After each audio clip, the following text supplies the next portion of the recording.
नमस्कार, reporter MD में आप सभी का स्वागत है। पश्चिम एशिया की किस्मत बदलने की कोशिश में दो ताकतवर नेता, जाने दोनों की कहानी। इजराइल और ईरान के बीच संघर्ष अब छठे दिन में पहुंच चुका है, जहां इजराइल की तरफ से ईरान परमाणु ठिकानों के साथ कई सैन्य अफसरों और वैज्ञानिकों को निशाना बनाया जा चुका है, तो वहीं ईरान ने इजराइल के प्रमुख शहरों तेल अवीव और यरूशलेम पर बैलिस्टिक मिसाइलों से जबरदस्त हमले किए हैं। इस पूरे घटनाक्रम के बीच अब अमेरिका के भी पश्चिम एशिया में जारी इस संकट में कूदने के आसार लगाए जा रहे हैं। अगर ऐसा होता है तो इजराइल और ईरान के बीच जारी संघर्ष के पूरी तरह युद्ध में बदलने का खतरा पैदा हो गया है।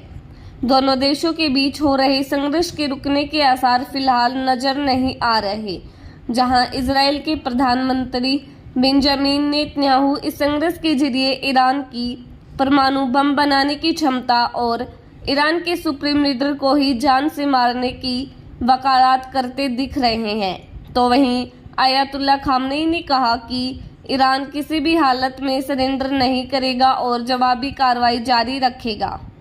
इजराइल के प्रधानमंत्री बेंजामिन नेतन्याहू अपने देश का सबसे लंबे समय तक नेतृत्व करने वाले नेता बन चुके हैं।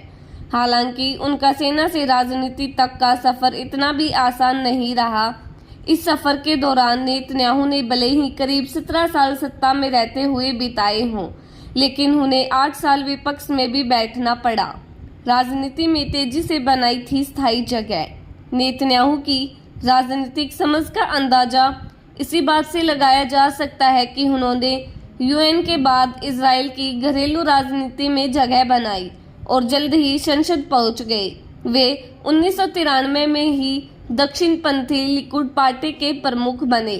1996 में नेतन्याहू पहली बार इजराइल के प्रधानमंत्री बने। उन्होंने यह चुनाव महज 1% ज्यादा वोट मिलने के बाद जीता था। यह वही दौर था जब नेतन्याहू ने ईरान के परमाणु ताकत बनने को लेकर चिंता जताना शुरू किया था।